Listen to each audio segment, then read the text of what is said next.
मानसिक परिस्थितीचा, तर त्याचा परिणाम तिच्या दुधावर पण होतो. न्यू एज मॉम आहे तर त्यांना एक डाऊट असतो, ब्रेस्ट फिडिंग केलं फिगर चेंज होऊ शकते. फिगरच्या दृष्टिकोनातून जर बघितलं तर तुम्ही ब्रेस्ट फिडिंग किंवा स्तनपान जे म्हणते त्याची योग्य पद्धती काय आहे? एक बाळ, दुसरं आई आणि आईचं दूध आणि तिसरं सराउंडिंग, त्यानं ब्रेस्ट मिल्क सेक्रेशन पण चांगलं होतं आणि बेबीचं त्या सकिंगचा रिदम असतो, त्या रिदम मध्ये पिता पिता त्यांना झोप लागते. बाळाच्या पायाला थोड्याशा टिचक्या मारून त्याला थोडंसं जाग करावं आणि अजून ते पिते का बघावं. साधारण 6-7 महिन्याच्या बाळाला घेऊन एक आई आणि आजी आली की ते बाळ काहीच आकाराशिवाय काही बोलत नव्हतं. मग मी त्यांना नुसतं एवढं सांगितलं की तुम्ही जेव्हा त्या बाळाला झोपवता तुम्हाला काय म्हणावं वाटतं त्या बाळानं मला आई म्हटलं पाहिजे, की रोज तिला झोपवताना आई आई असं म्हणत झोपवा तिला. ते बाळ सडनली उठलं आणि आया असं म्हटलं. ते तिथून ती जी मुलगी अजूनही मी बघतो त्याला, ती जी बोलती ती बोलतीच आहे आता. काही कंडिशन्स अशा आहेत की ज्यामध्ये दूध पाजणंच शक्य नाही किंवा दूध आलं तरी पाजू नये आपण म्हणतो. जसं HIV आहे, कॅन्सरचे काही आजार आहेत. काही स्त्रियांच्यामध्ये काही आजार असतील, मग अशा आपण जसं बोललो तर बॉटल फिडिंग जे म्हणतो आपण, ची परत योग्य पद्धत काय आहे? बाटलीनंच दूध पाजायचं का हे बघावं. शक्य असेल तर वाटी चमच्यानं दूध पाजावं. स्तनपानाचा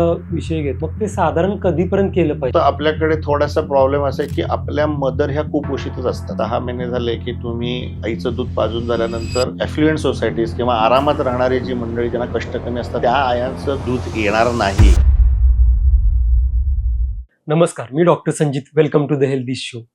आईचं दूध हे बाळासाठी अमृत असतं, हे नव्याने सांगण्याची गरज नाही आहे. इनफॅक्ट आपण जुन्या बॉलिवूड मूवीमध्येही बघितलं होतं, जेव्हा आपला हिरो विलनला म्हणतो की माँ का दूध पिया है तो आजा, हे त्याच्यातूनच आलं असेल कदाचित. पण जेव्हा स्तनपान किंवा ब्रेस्ट फिडिंग बद्दल आपण बोलतो, खूप साऱ्या गोष्टी आहेत ज्या आपल्याला अजूनही माहीत नाहीयेत. म्हणजे ते बाळाच्या दृष्टीने महत्वाचं किती आहे, आईच्या दृष्टीने किती महत्वाचं आहे आणि इनफॅक्ट समाजाच्या दृष्टीने किती महत्वाचं आहे. आज ह्याच गोष्टीबद्दल चर्चा करण्यासाठी आपल्यासोबत आहेत सुप्रसिद्ध बालरोगतज्ञ डॉक्टर विश्राम लोमटे सर.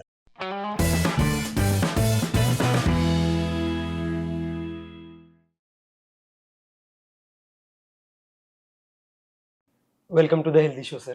नमस्कार. सर, ते आपल्याकडे म्हणजे फार पूर्वीपासून परंपरा आहे की एक बाळंतपण स्त्री असेल तर तिला मेथीचे लाडू किंवा शतावरी किंवा असा खूप साऱ्या गोष्टी तिला खायला दिल्या जातात की जेणेकरून तिचं आणि तिच्या बाळाचं पोषण व्हावं आणि फ्युचरमध्ये तिचं मिल्क सिक्रेशन्स किंवा दूध चांगल्या पद्धतीचं यावं. बरोबर आहे. तर याला काही सायंटिफिक पण रिझन आहे? नक्कीच. परत मगाशी गुट्टीच्या बाबत आपण जे बोललो तोच विषय आहे की जेव्हा बाळाला तुम्ही म्हणजे रादर प्रेग्नन्सी जेव्हा असते तेव्हा एक जीव ॲडिशनल तुम्ही तुमच्या पोटामध्ये वाढवत असता. उपमा थोडीशी चुकीची पण आता मला सुचली म्हणून मी सांगतो. एखादा माणूस 50 किलो पोतं रोज खांद्यावरती घेऊन जातोय तर तो अर्धी एक भाकरी जास्त खाईल की नाही इतर माणसांपेक्षा.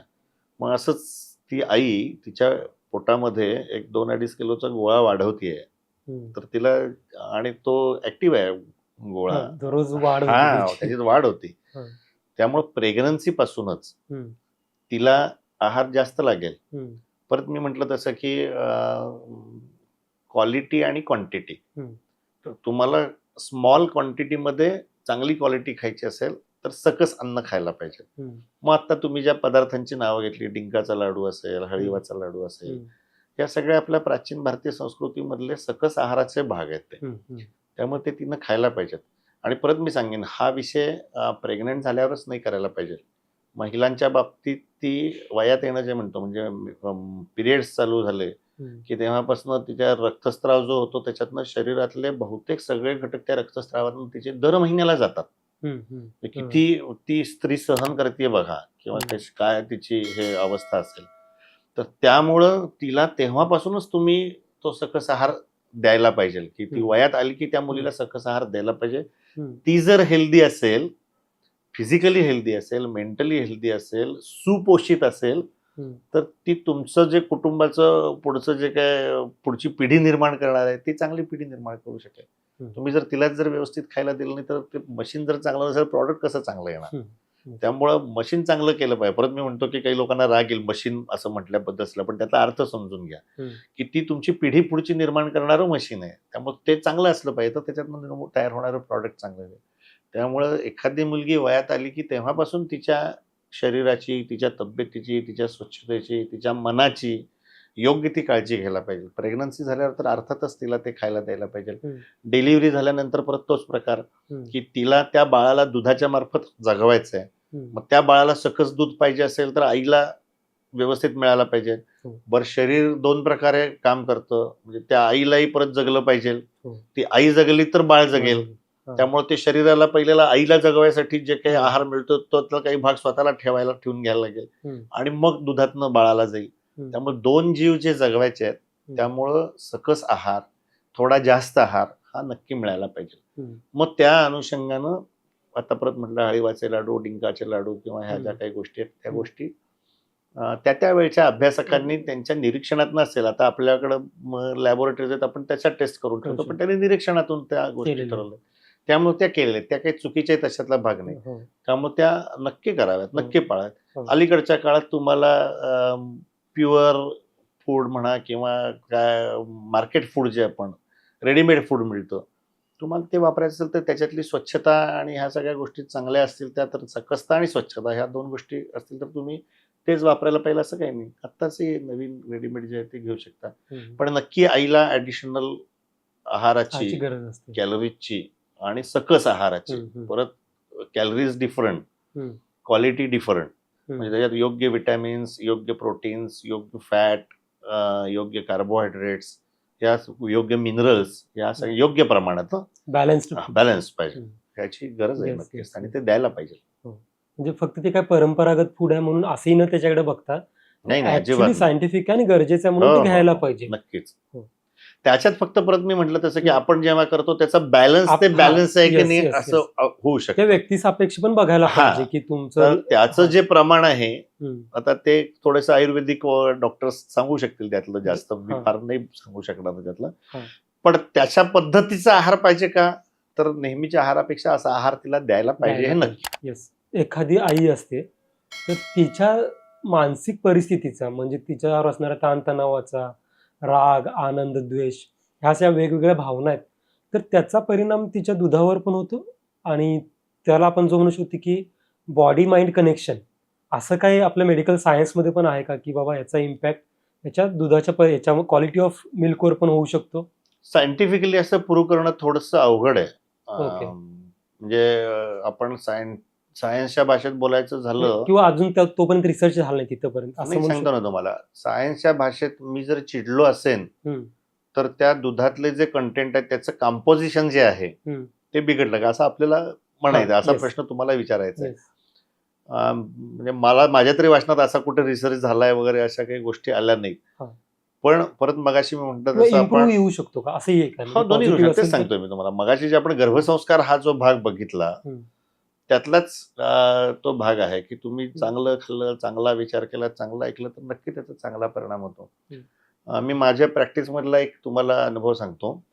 एक साधारण 6-7 महिन्याच्या बाळाला घेऊन एक आई आणि आजी आली की ते बाळ काहीच आकाराशिवाय काही बोलत नव्हतं, दुसरं काही शब्द ते तोंडातनं काढत नव्हतं आणि त्यांनी खूप प्रयत्न करून बघितले, काही त्यांना जमेना.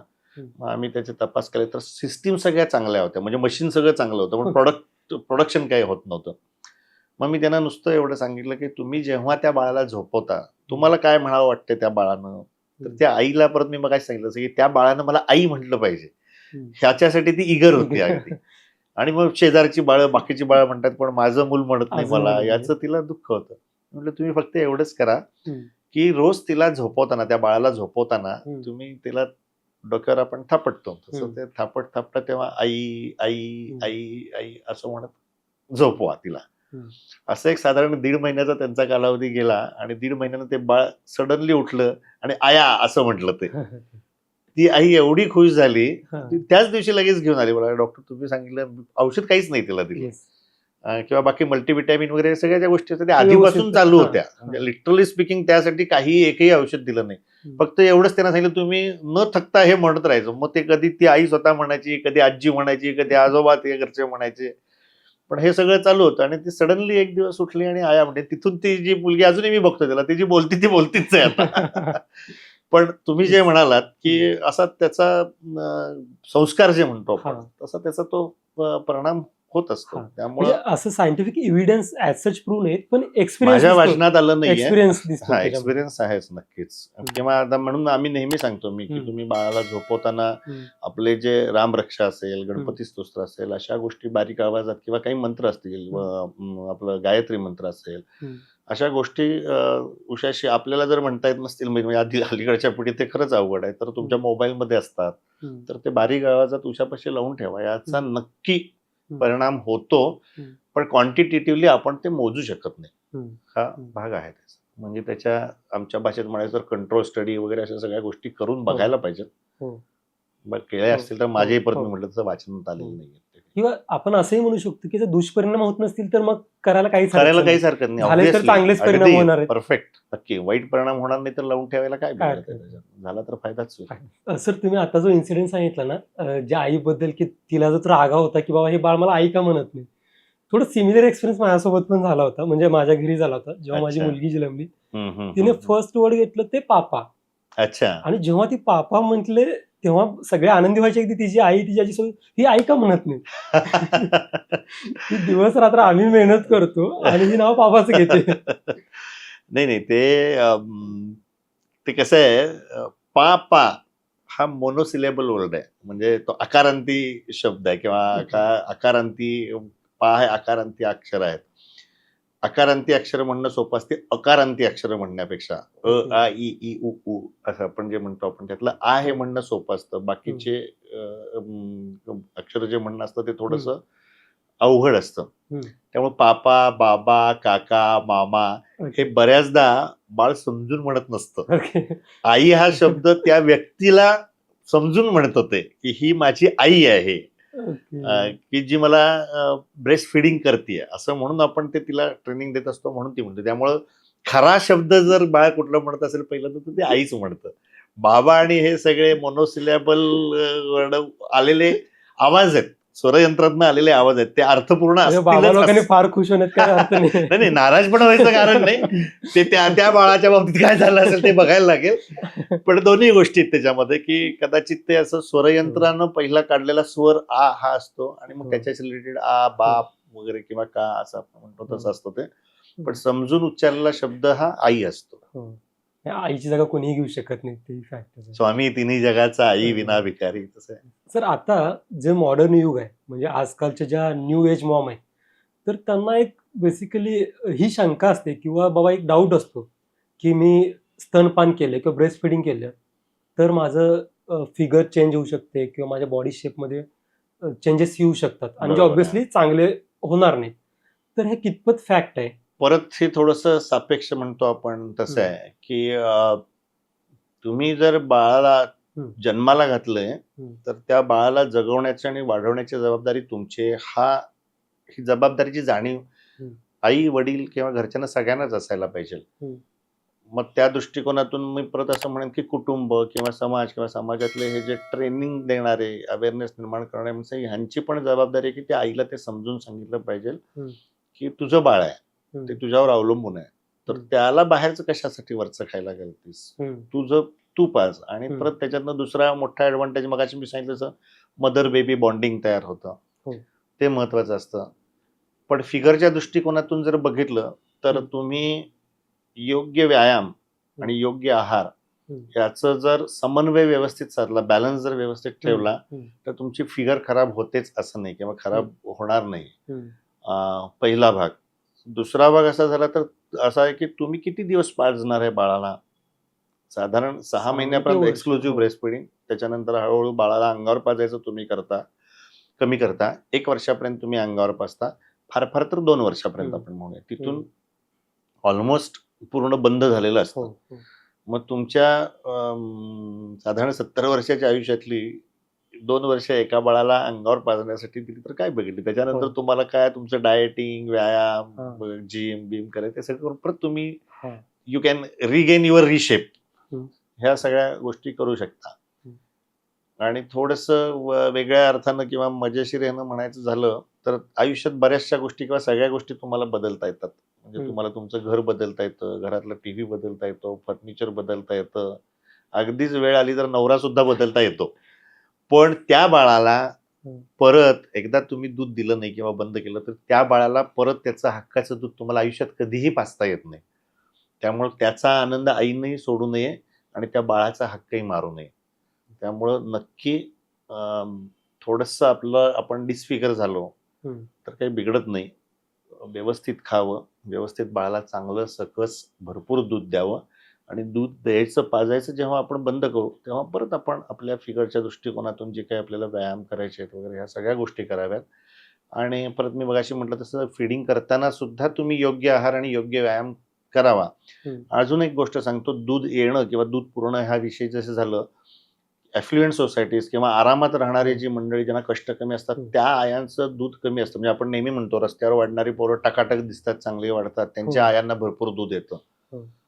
तर दूध छाती जी आहे म्हणजे मिल्क तयार करणारे जे आपल्या शरीरातल्या पेशी आहेत, ग्लँड्स ज्यांना म्हणतो आपण, they are modified sweat glands. म्हणजे शरीराला घर्मग्रंथी आपल्या शरीरात जे आहेत त्यांच्यामध्ये निसर्गानं बदल करून त्याच्यातनं त्या ग्रंथी म्हणजेच दूध निर्माण करणाऱ्या ग्रंथी आहेत असं आपण म्हणूया. म्हणजे आपल्याला घाम केव्हा जास्त येतो, जेव्हा आपण कष्ट शारीरिक व्यायाम जास्त करतो तेव्हा आपल्याला घाम जास्त येतो. तसंच जर तुम्ही योग्य व्यायाम केलात तर तुम्हाला दूध जास्त येईल. तुम्ही व्यायाम केला नाही, सेडेंटरी लाईफ जर जगत राहिलात, आरामात राहिलात तर तुम्हाला दूध येणार नाही. आणि सेडेंटरी लाईफ आपण जगलो तर आपलं वजन पण वाढतं किंवा डिसफिगर जे आपण म्हणतो, चांगली फिगर पण आपली राहत नाही. त्यामुळं दूध पण भरपूर येणं, दूध पण बाळाला चांगलं मिळणं या दृष्टिकोनातून सुद्धा तुम्ही व्यायाम करणं किंवा आईनं व्यायाम करणं हे गरजेचं आहे. त्यामुळे योग्य प्रकारचा योग्य व्यायाम करा. त्यामुळे शरीराचा शेप जातोय म्हणून दूध न पाजणं हे काही न पटणारी गोष्ट आहे. पण काही आजार जर आईला असतील किंवा काही कंडिशन्स अशा आहेत की ज्यामध्ये दूध पाजणंच शक्य नाही किंवा दूध आलं तरी पाजू नये आपण म्हणतो, त्यावेळेला मात्र काही इलाज नसतो. जसं HIV आहे, कॅन्सरचे काही आजार आहेत, कॅन्सर सारखी काही औषधं आहेत आईला, थायरॉइड सारख्या आजार, थायरॉइडच्या औषधं किंवा गोळ्या चालू आहेत. अशा कंडिशन्समध्ये दूध पाजू नये किंवा त्या काही काळापुरते काही आजार निर्माण, सेप्टिसिमिया आहे म्हणजे इन्फेक्शन झाले आईला, न्यूरोसायकोसिस आहे, आईची मानसिक शारीरिक अवस्था चांगली नाही, मानसिक अवस्था चांगली नाही, अशा कंडिशन मध्ये अंगावर डायरेक्ट आपण दूध पाजू नका म्हणतो. पण त्या आईचं सुद्धा दूध काढून आपण पाजू शकतो. किंवा छातीच्या भोवती काही इन्फेक्शन झालंय, हर्पेस इन्फेक्शन झालंय, मॅस्टायटिस म्हणजे पू झालाय, पस झालाय, अशा वेळेला निदान त्या छातीवरती दूध पाजू नये, दुसऱ्या छातीवरती दूध पाजावं. अशा काही कंडिशन्स आहेत की ज्याच्यामध्ये बाळाला आईचं दूध पाजू नये किंवा ते दूध काढून पाजावं. यात मात्र त्या डॉक्टरांचा सल्ला घेऊन त्या वेळेला ते बघून, टायफॉइड सारखा आजार, मलेरिया सारखा आजार, या आजारांमध्ये दूध पाजू नये कारण दुधातून ते जंतू बाळाला जातात, बाळ आजारी होऊ शकते. तुम्ही म्हटलं तसं त्याचं डायरेक्ट कोरिलेशन तर एकतर नाही आहे की बाबा की तुम्ही बाळाला दूध पाजते तर तुमचं बॉडीचा शेप बदलेल किंवा फिगर खराब होईल, हे डायरेक्ट कोरिलेशन तर नाही आहे, अजिबात नाही. आणि दुसरं म्हणजे मगाशी तुम्ही जे सांगितलं की त्याचे बेनिफिट्स जास्त आहेत, म्हणजे तुम्हाला बॉडी हील करायला तो एक मेकॅनिझम पण आहे. ऑफकोर्स तुमचे नाही, परत मी म्हटलं ना की तुम्ही प्रेग्नंट आहात आणि बाळाला मला पाजायचंय म्हणून तुम्ही बका जास्त खाल्लं तर तेही हार्मफुल आहे. किंवा मी प्रेग्नंट आहे, मी काही काम करणार नाही म्हणून सेडेंटरी लाईफ आरामात तुम्ही जगत बसून नुसतंच हे केलं तर तेही वाईट आहे. त्याच्यामुळेच तुमचं वजन वाढतं का, आपलं आपण डिस्फिगर का होतो, एकतर एक्सेसिव्ह इटिंग किंवा नो एक्सरसाइज, या दोन गोष्टीचा बॅलन्स व्यवस्थित ठेवला तुम्ही म्हणजे जेवणामध्ये तुमच्या गोडाचं प्रमाण कमी पाहिजे, प्रोटीनचं प्रमाण जास्त पाहिजे, फॅट अजिबात नको, म्हणजे तुमचं जाडी किंवा वजन वाढायचा प्रश्न नाही. सर आता स्तनपानाचं महत्व तर म्हणजे सगळ्यांना माहित आहे किंवा तुम्ही सांगता आणखीन ते अधोरेखित झालंय, पण मग ब्रेस्ट फिडिंग किंवा स्तनपान जे म्हणते त्याची योग्य पद्धती काय, अजून आपण काय सांगू शकतो? जेव्हा ह्या प्रश्नाचं उत्तर आपण शोधू ना तर त्याला आपण एक परत 3 वेगवेगळ्या घटकांमध्ये डिवाइड करूया. एक बाळ, दुसरं आई आणि आईचं दूध, आणि तिसरं सराउंडिंग वातावरण. म्हणजे परत आईला आणि बाळाला ब्रेस्ट फिडिंग जर करायचं असेल तर आसपासचं वातावरण चांगलं पाहिजे. जसं तुम्ही ध्यानाला बसायचं असेल तर ते पहाटे उठून चांगलं स्वच्छ सुंदर हवा पाहिजे, चांगलं संगीत पाहिजे, चांगलं उदबत्ती लावली पाहिजे वासाला, तसंच आहे ते वातावरण आनंदी. सगळ्यात महत्वाचं स्वच्छ पाहिजे, आसपासचा एरिया आनंदी पाहिजे, आसपास आरडा ओरडा किसकिसाट काहीतरी भांडणं बिंडणं चालली असं किंवा मोठमोठ्यानं टीव्ही वगैरे लावलेत असं नको, प्रसन्न वातावरण पाहिजे आपण म्हणतो तसं. त्यानं ब्रेस्ट मिल्क सेक्रेशन पण चांगलं होतं आणि बेबीचं सकिंग पण चांगलं असतं, दॅट इज अगेन प्रूव्ड. त्यामुळे वातावरण चांगलं पाहिजे. दुसरी गोष्ट, बाळ आणि आई यांची पोझिशन, असं आपण म्हणूया. तर शक्यतो आईनं क्रॉस लेग म्हणतो आपण, म्हणजे आपल्याकडे जसं मांडी घालून बसणं आपण तसं शक्य असेल तर तसं डिलिव्हरी झाल्यावर शक्य असेल तर तसं बसावं. एकतर हात असलेल्या खुर्चीवर खाली पाय सोडून पायाखाली थोडंसं खुर्चीची उंची कशी आहे ती बघून, म्हणजे थोडी आपली जी उंची अशी कमी उंचीची खुर्ची असावी किंवा आपली नेहमीची खुर्ची असेल तर तिला खाली पायाखाली सुद्धा Support सपोर्ट मिळेल. पाहिजे. म्हणजे पूर्वी जे राजे महाराजे जे कसे सिंहासनाच्या खाली त्यांच्या गोल हे असायचं तसं ते उजव्या द्यावं पायाखाली तरी असायला पाहिजे. तिला डावा पाय तिनं दुमडलेला असावा. बाळ असं कुशीत मगाशी म्हटलं तसं असं घ्यायला हवं. म्हणजे बाळाची पोझिशन तिरकी पाहिजे, डोकं वर आणि थोडंसं पाय खाली अशा पद्धतीनं पाहिजे. छातीला बाळ लावताना अत्यंत महत्वाची काळजी घ्यायला पाहिजे, म्हणजे बाळाचं नाक दाबलं जाणार नाही छातीवरती, नाक गुदमरणार नाही, म्हणजे बाळ गुदमरणार नाही, नाहीतर बाळाला श्वास घ्यायला त्रास होईल. दुसरा महत्वाचा भाग म्हणजे आता मी म्हटलं तसं डाव्या हातानं बाळ धरलं पाहिजे, असं सपोर्ट दिला पाहिजे बाळाला. उजव्या हातानं ब्रेस्ट पकडली पाहिजे. ब्रेस्ट पकडताना निप्पल 2 बोटांच्या मध्ये यायला पाहिजे. म्हणजे आता माझ्या हाताची पोझिशन बघितलं तर तुम्हाला लक्षात येईल. आणि त्यावेळेला 2 बोटांच्या मध्ये निप्पल आलं की बाकीच्या हाताने तिनं ब्रेस्ट स्क्विझिंग केलं पाहिजे. ज्यायोगे दूध येणं जे आहे, दूध उतरणं म्हणतो, ते आपण सुरुवातीला तरी ऍटलिस्ट सोपं होऊन जातं. तिसरी गोष्ट, बाळ जेव्हा ते निप्पल किंवा बोंड जे म्हणतो आपण तोंडात पकडतं त्यावेळी त्याला अशा पद्धतीनं ते तोंडात द्यायला पाहिजे की त्या ब्रेस्टच्या जे निप्पल असतं त्याच्या भोवती एक काळा भाग असतो, त्याला एरिओला असं म्हणतात. तर तिथपर्यंतचा भाग बाळाच्या तोंडात जायला पाहिजे. म्हणजे ते बरोबर सकिंगची पोझिशन जी म्हणतो आपण किंवा मशीन असतं ते होतं. बाळाच्या जे टाळू असतो वरचा तिथे ते निप्पल टच होतं. ते जिभेनं बाळ असं धार काढल्यासारखं ते सक करतं आणि त्या निप्पलला आणि एरिओला बाळाचे जे गाल असतात ते सॉफ्ट फॅट पॅड मिळाल्यासारखं सपोर्ट करत असतं आणि ते बरोबर एअर टाईट म्हणतो आपण तसं ते होतं आणि सक्शन केल्यावरती त्याच्यातनं ते दूध येतं. या सगळ्या गोष्टी दूध पाजताना महत्वाच्या आहेत.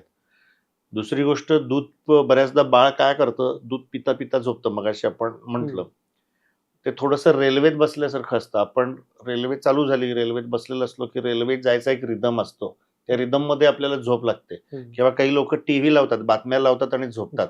टीव्ही बंद केला की त्यांची जाग येते किंवा रेल्वेत थांबली की त्यांना जाग येते. तसं ती मुलं त्या सकिंगचा रिदम असतो, त्या रिदम मध्ये पिता पिता ओढता ओढता त्यांना झोप लागते आणि त्यांचं तेच थांबले की तो रिदम थांबला की परत ते जागे होतात आणि पितात. किंवा अशा वेळेला त्या रिदम मध्ये झोप लागली असेल तर बाळाच्या पायाला थोड्याशा टिचक्या मारून त्याला थोडंसं जाग करावं आणि अजून ते पिते का बघावं. म्हणजे अर्धवट त्याचं पिलं गेलं किंवा पोट भरलं नाही असं होणार नाही. सुरुवातीच्या काळामध्ये पहिले साधारण 1 महिना 1.5 महिन्यापर्यंत दोन्ही ब्रेस्टवरती, एस्पेशली सुरुवातीचे एक 8-10 दिवस ते 15 दिवसापर्यंत बाळाला दोन्ही ब्रेस्टवरती लावावं. कारण सुरुवातीचं म्हटलं की मग चर्चा केली, दूध घट्ट असतं, त्यामुळे दोन्ही ब्रेस्टवरती लावावं. दोन्ही ब्रेस्ट एम्प्टी होतील एवढं बाळ जर पित असेल तर पिऊ द्यावं. जे त्याच्यामुळे एकतर मगाशी म्हटलं तसं 3-3 तासापर्यंत बाळाला भूक लागणार नाही, पोट भरेल आणि ब्रेस्ट जेवढी एम्प्टी होईल, दूध त्याच्यातलं संपेल, तेवढं दूध निर्मितीची प्रक्रिया चांगली होत राहते. त्यामुळे ब्रेस्ट एम्प्टी होणं महत्वाचं आहे. त्यामुळे सुरुवातीच्या काळात दोन्ही बाजूला पाजावं. त्याच्यानंतर जसं जसं बाळ मोठं होईल तसं तसं दूध येण्याचं प्रमाणही वाढतं आणि लिक्विड पण असतं, दूध जास्त पातळ पण असतं. त्यामुळं एका बाजूच्या स्तनावरती बाळ प्यालं तर पुरेसं होऊ शकतं. त्यामुळं एकदा या स्तनावरती पुढच्या वेळेस दुसऱ्या स्तनावर असं अल्टरनेट म्हणतो आपण, असं पाजलं तरी चालू शकतं. दुसरी पोझिशन आहे, झोपेत सुद्धा तुम्ही पाजू शकता बाळाला. एस्पेशली रात्रीच्या वेळेला आई पण झोपलेली असते, बाळ पण झोपलेलं असतं आणि झोपेतच बाळ आईला भूक लागली की पकडतं आणि प्यायला चालू करतं. दिस इज अगेन नॅचरल प्रोसेस. पण आईनं थोडा अलर्ट राहायला पाहिजे. त्यावेळेला सुद्धा बऱ्याचदा बाळाच्या तोंडावर ब्रेस्ट पडते आणि बाळ गुदमरतं आणि बाळाला रडता पण येत नाही आणि त्यामुळं काही ऍक्सिडेंट्स म्हणतो आपण, ते वाईट गोष्टी होऊ शकतात. त्यामुळे शक्यतो झोपून पाजायचं टाळावं रात्री सुद्धा. पण पाजायचं झालं तर अलर्ट असावं आईनं. हे पोझिशनच्या बाबतीत झालं. पिऊन झाल्यानंतर सुद्धा बर्पिंग जे म्हणतो आपण, ढेकर काढणं बाळाला, ही गोष्ट महत्वाची आहे. बाळाला पिऊन झाल्यानंतर, पाजून झाल्यानंतर बाळाला उभं धरावं. बाळाचा खांदा आपल्या खांद्याच्या किंवा आईच्या खांद्याच्या लेवलला यायला पाहिजे, म्हणजे हनवट आपल्या खांद्यावर टेकली पाहिजे आणि पाठीमागे जायला पाहिजे. आणि बाळाची पाठ चोळताना आता माझ्या हाताकडे तुम्ही बघा, वरनं खाली असं असं चोळत बसायचं नाही, एका दिशेने वरनं खाली. युनिडायरेक्शन म्हणजे वरनं खाली, खालनं वर नाही, वरनं खालीच चोळलं पाहिजे. म्हणजे मग ती जी दूध पिताना थोडीफार हवा गेली असेल बाळाच्या पोटात किंवा जाते, ती ढेकरीच्या स्वरूपात बाहेर पडते, किंवा एक्सेस मिल्क जर गेलं असेल बाळाच्या पोटामध्ये तर बाळ उलटी करतं म्हणतो आपण, स्पिटिंग म्हणतात त्याला, थुंकून टाकतं, ते दूध बाहेर पडतं. म्हणजे मग बाळ झोपवल्यानंतर खाली, त्याच्यानंतर त्याला उलटी झाली तर ते झोपेत जर त्यानं उलटी केली तर त्याला ॲस्पिरेशन म्हणतो, म्हणजे ते श्वासनलिकेत जाऊन परत बाळ गुदमरणं, किंवा त्याला ॲस्पिरेशन निमोनिया म्हणतो, दुधाचा निमोनिया म्हणतो. हे सिरियस कंडिशन आहेत थोड्याशा, अशा होण्याचं टाळतं. त्यामुळे बाळाचं पिऊन झालं की लगेच त्याला झोपू नये. बाळाला खांद्यावर घ्यावं, उभं धरावं, त्याला वरनं खाली त्याची पाठ चोळावी, त्याची ढेकर काढावी, किंवा जे काही उलटी होईल ते करावं. असं एक 15 ते 20 मिनिटं, जसं आपण आपल्या बाबतीत म्हणतो की जेवल्यानंतर लगेच झोपू नये, शतपावली करावी, तसं बाळाच्या दृष्टिकोनातून एक 15 मिनिटं असं आपण बर्पिंग केलं पाहिजे, ढेकर काढली पाहिजे, आणि खांद्यावर त्याची झोप लागली की मग त्याला हळूच झोपवलं पाहिजे. फिडिंग झाल्यानंतर झोपवताना सुद्धा त्याला सपाट झोपवू नये. बाळाला झोपवताना आपण वामकुक्षी म्हणतो, मोठी माणसं डाव्या कुशीवर झोपतात, बाळाला उजव्या कुशीवर झोपवावं, कारण त्याच्या ज्या आतड्यांची जी रचना असते त्या दृष्टिकोनातून त्याला तिरकं डोकं वर, म्हणजे आपण डोक्याखाली उशी घेतो, बाळाला कमरेपासून उशीसारखं किंवा असं जाड द्यायला पाहिजे. त्याच्यानंतर उजव्या कुशीवर झोपलं पाहिजे, त्या पाठीला थोडंसं एखादं पांघरुणाचं किंवा उशीचं असं सपोर्ट द्यायला पाहिजे. असं एक साधारण अर्धा तास त्याला झोपवावं, आणि मग ते सगळं काढून त्याला पाहिजे तर सरळ झोपवावं. या गोष्टी फिडिंगच्या हे कधी काळापर्यंत केलं पाहिजे, की जोपर्यंत म्हणजे स्तनपान सुरू आहे ते प्रत्येक वेळेला साधारण 3 ते 4 महिन्यापर्यंत हे केलं की बरं. बस होतं. 3-4 महिन्यानंतर आपला जो गट असतो तो बऱ्यापैकी चांगला डेव्हलप झालेला असतो तो, आणि मग ते त्याचे वॉल्स वगैरे जे आहेत ते सगळे व्यवस्थित डेव्हलप होतात. मग रिगस्टेशन किंवा उलटी होणं हे कमी होऊन जातं. आणि दूध पिल्यानंतर उलटी होणे थोडीफार हे नॉर्मल आहे, म्हणजे त्यामध्ये पॅनिक होण्यासारखं काय कारण नाही. ऍब्सोल्युटली. उलटी होणं नॉर्मल आहे, पण तुम्ही बाळाला आडवं झोपवलेलं असेल आणि ते झालेली उलटी जर त्याच्या नाकात तोंडात गेली, म्हणजे तोंडात गेली तर परत काही प्रॉब्लेम नाही, नाकात गेली, त्याच्यानं श्वासनलिकेत गेली तर त्याला थोडासा सिरियस मेडिकल कंडिशन. आता काही स्त्रियांच्या मध्ये, म्हणजे काही मातांच्या मध्ये काही आजार असतील, मग अशी आपण जसं बोललो की वेगवेगळे आजार झाले असतील, किंवा काही कारणामुळे त्यांना जर स्तनपान करता येत नसेल, किंवा डॉक्टरने झाले की नाही तुम्ही करू नका काही काळासाठी, तर अशा कंडिशन मध्ये बॉटल फिडिंग जे म्हणतो आपण, तर ते केलं पाहिजे का, आणि त्याची परत योग्य पद्धत काय आहे का? बॉटल फिडिंग 2 प्रकारे आपण बघूया. आईचं दूध काढून बाटलीनं पाजणे, जसं आपण म्हटलं काही कंडिशन्स मध्ये असतं. आणखी नाही काय, आई फिजिकली मेंटली सगळ्या दृष्टिकोनातून नॉर्मल आहे, पण रिट्रॅक्टेड निपल नावाची एक कंडिशन असते, म्हणजे ज्याच्यामध्ये आईच्या छातीचं बोंड बाहेरच येत नाही, ते आतल्यात रुतल्यासारखं असतं. तर त्याच्यासाठी 2 गोष्टी करत, ते तरुणपणातच समजतं बायकांना की आपल्या छातीचं बोंड पुढं नाही. तर जेव्हा ते समजते, लक्षात येते, तेव्हापासून त्याला ते फिजिओथेरपी सारखा व्यायाम करून ते ओढण्याचा प्रकार करून प्रयत्न करून रोज दिवसातनं 10 वेळा 15 वेळा 20-25 वेळा ओढावं ते, म्हणजे मग ते बाहेर आलं तर फिडिंगच्या वेळापर्यंत नॉर्मल होऊ शकतं. पण जर रिट्रॅक्टेड निपल असेल तर ते बाळ तोंडातच पकडू शकत नाही, त्यामुळे ब्रेस्ट फिडिंग करता येत नाही अशा वेळेला. आणि मग अशा आपण म्हटलं काही वेगळ्या वेगळ्या कंडिशन्स आहेत की ज्याच्यामध्ये ते दूध, किंवा आई आता नोकरीवर जाते तर अशा वेळेला ते आईचं दूध काढून ते एक आपण बाटलीनं पाजू शकतो. दुसरी गोष्ट मेडिकल कंडिशन्स असतील, किंवा आई नोकरीवर गेली, अशा वेळेला फॉर्म्युला फिडिंग जे म्हणतो आपण ते पाजावं. बाटलीनं दूध पाजताना 2-3 गोष्टींची काळजी घ्यायला पाहिजे. एक तर खरं बाटलीनंच दूध पाजायचं का हे बघावं, शक्य असेल तर वाटी चमच्यानं दूध पाजावं, कारण वाटी चमचा स्वच्छ करणं हे बाटलीपेक्षा सोपं असतं, कारण तुमचा हात आत पूर्णपर्यंत जातो, त्यामुळे घासणं स्वच्छ करणं, चमचा स्वच्छ करणं हे सोपं जातं. त्यामुळे बाळ पिऊ शकतं वाटी चमच्यानं दूध. पण जर तुम्ही परत मी म्हटलं की सुज्ञ असाल तर ती बाटलीनं सुद्धा दूध पाजायला हरकत नाही. बाटली पहिल्यांदा स्वच्छ कशी करायची याची आपण माहिती घेऊया. बाटलीचं झाकण काढल्यानंतर बाटलीमध्ये थोडंसं तुमचं सर्फ, निरमा किंवा असं जे काही भांडी स्वच्छ करायचं साबण असेल ते टाकावं. त्याच्यानंतर प्लास्टिकची जाळी असते भांडी घासायची, ती टाकावी, आणि त्याच्यानंतर ब्रश घालावा.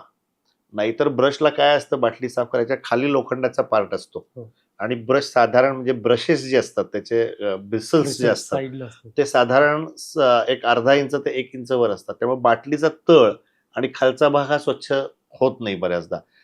ती खालची जी जाळी आपण घातलेली असते त्यानं तो तळ आणि बाटलीचा बॉटमचा जो साईड पार्ट आहे तो म्हणतो आपण, तो स्वच्छ व्हायला त्यानं मदत होती. अशा पद्धतीनं ते घासून घ्यावं स्वच्छ. दुसरी गोष्ट, ती उकळून घ्यावी बाटली. त्यानंतर बाटलीचं बूज जे आहे ते स्वच्छ करताना ते बूज उलटं करावं, म्हणजे आतल्या बाजूला जे दूध चिकटलेलं असतं ते आपल्याला स्वच्छ घासता येतं किंवा करता येतं, आणि वरनं तर आपण स्वच्छ करतोच. आणि आता हे अलीकडचे सिलिकॉनचे असतात ते गरम केली तरी चालतात. त्यामुळे बाटली उकळून घ्यायला पाहिजे, अशा पद्धतीनं बाटली स्वच्छ करायला पाहिजे. दुसरी गोष्ट, बाटलीनं जेव्हा दूध पाजतोय त्यावेळेला बाळ मांडीवर घेतले किंवा शेजारी ठेवले, बाळाच्या तोंडात बाटली दिल्यानं आपण टीव्ही बघत बसलोय किंवा दुसऱ्या कोणाशी तरी गप्पा मारत बसलोय, हे असं अजिबात करू नये. कारण हळूहळू आपलं जेव्हा लक्ष तिकडे जातं तेव्हा आपल्याही हाताला रग लागते किंवा हात दमतो म्हणतो आपण, आणि ते लूज होते आणि बाटली बाळाच्या छातीवरती आडवी होऊन जाते. आणि त्यावेळेला बाटलीतलं दूध जे निपलमध्ये येतं बाटलीच्या, त्यावेळेला ते निपल पूर्ण भरलं जात नाही. निम्मा भाग त्याच्यात दूध असतो ना, वरचा निम्मा भाग एअर असते. त्यामुळे दूध पिताना बाळाच्या पोटामध्ये दूध जातं, हवा जाते दुधाबरोबर. त्यामुळे मग पोट फुगणं, पोटात दुखणं, कळ येणं, आणि परत सॉलिड पार्ट किंवा दूध व्यवस्थित न गेल्यामुळे वजन नीट न वाढणं, आणि मग बाकीच्या सगळ्याच गोष्टींचा प्रॉब्लेम होतो. त्यामुळे बाटलीनं दूध पाजताना अलर्ट राहायला पाहिजे, किंवा चोकिंग जे म्हणतो आपण ते सुद्धा बाटलीनं दूध पाजताना व्यवस्थित जर पाजलं गेलं नाही तर होऊ शकतं. त्यामुळे व्यवस्थित लक्ष देऊन पाजलं पाहिजे, बाटली व्यवस्थित भरली पाहिजे तरी, की ज्या योग्य बाटलीचं जे निप्पल आहे ते व्यवस्थित भरलं जाईल. तिसरी गोष्ट, बाटलीच्या निप्पलचं जे छिद्र आहे ते एवढंच योग्य पाहिजे की ते आईच्या निप्पलला छिद्र असतं तेवढंच पाहिजे. म्हणजे उलटी केलं की बदा बदा बदा बदा धार लागली असं उपयोग होता कामा नये. बाळाला त्याच्यातून सकिंग करूनच ते दूध ओढून घ्यायला पाहिजे. म्हणजे मग सडनली दूध जास्त गेलं, तोंडात गेलं, त्यांना चोकिंग झालं वगैरे, या गोष्टी होणार नाही.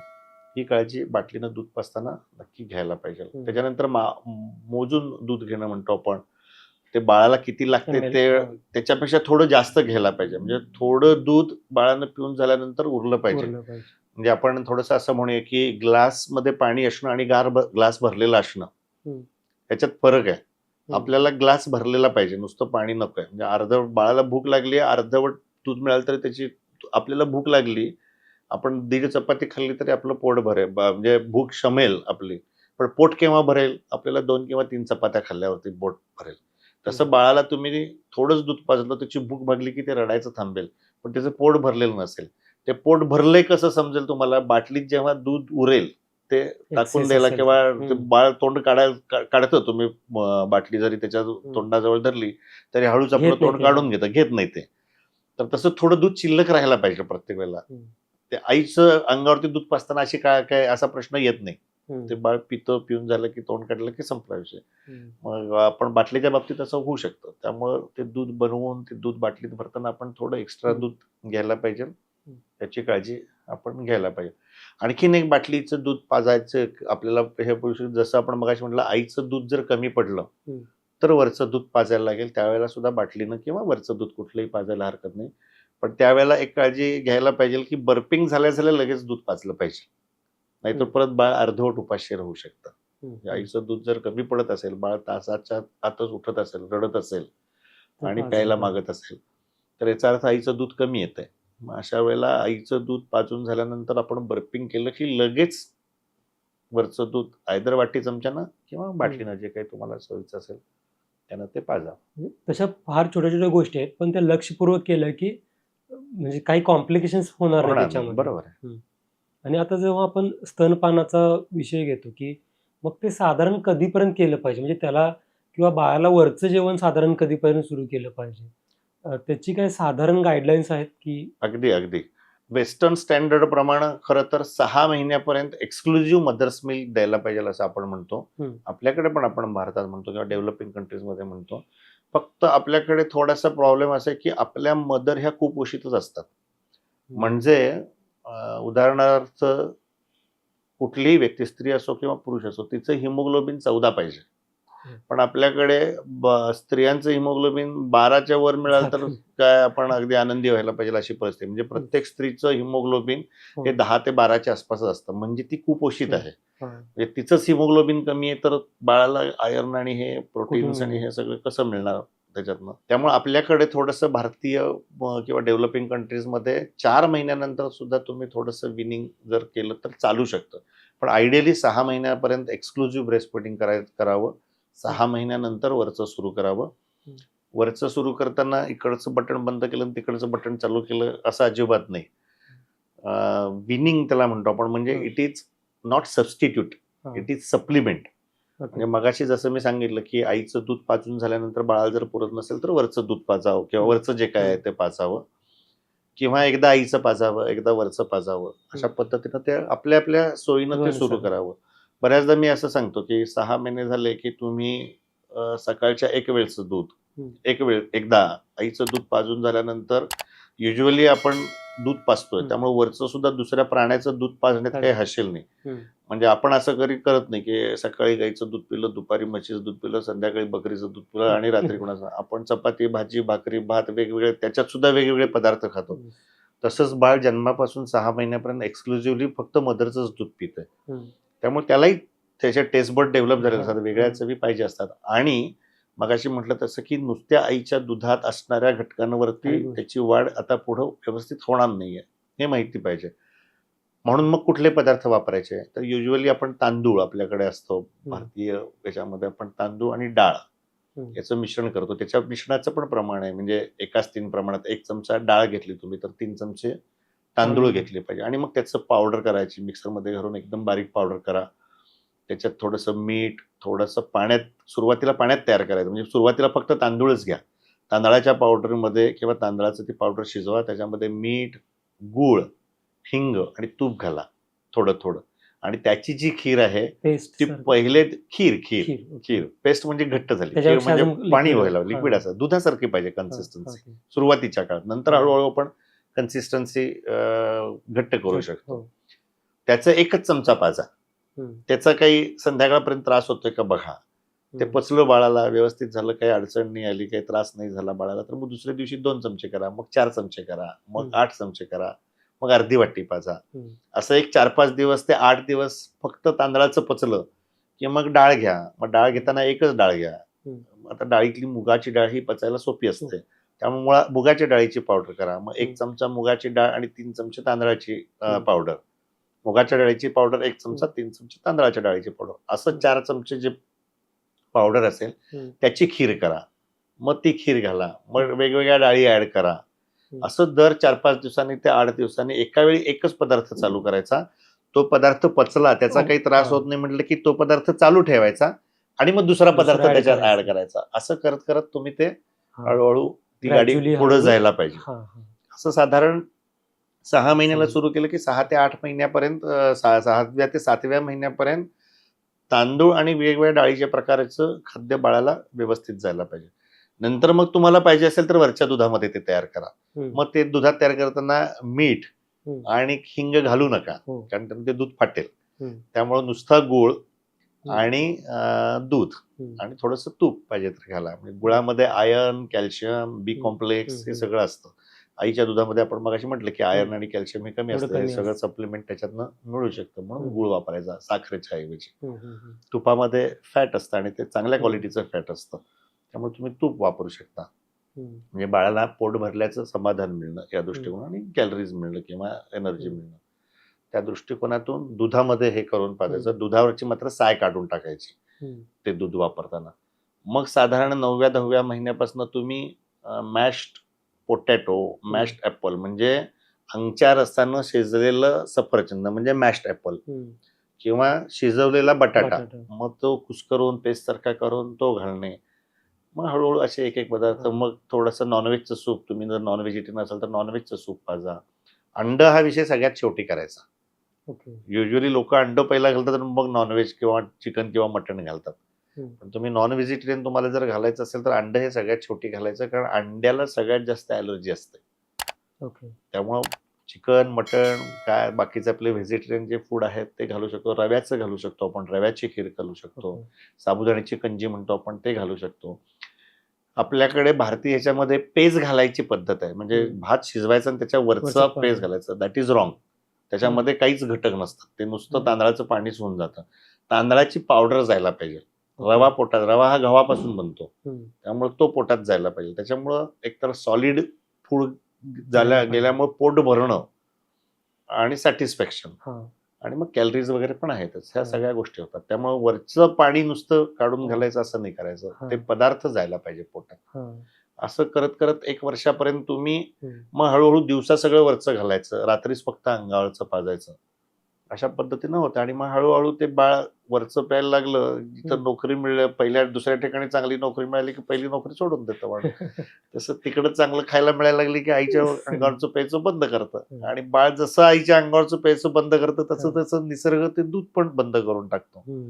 त्यामुळे ही ग्रॅज्युअल आणि नॅचरल प्रोसेस आहे आणि ती नॅचरलीच होऊन द्यावी. त्याच्यात कुठं कंपल्शन किंवा मारून मुटकून करणं म्हणतो आपण असं असं होऊच देऊ नये. असं आहे.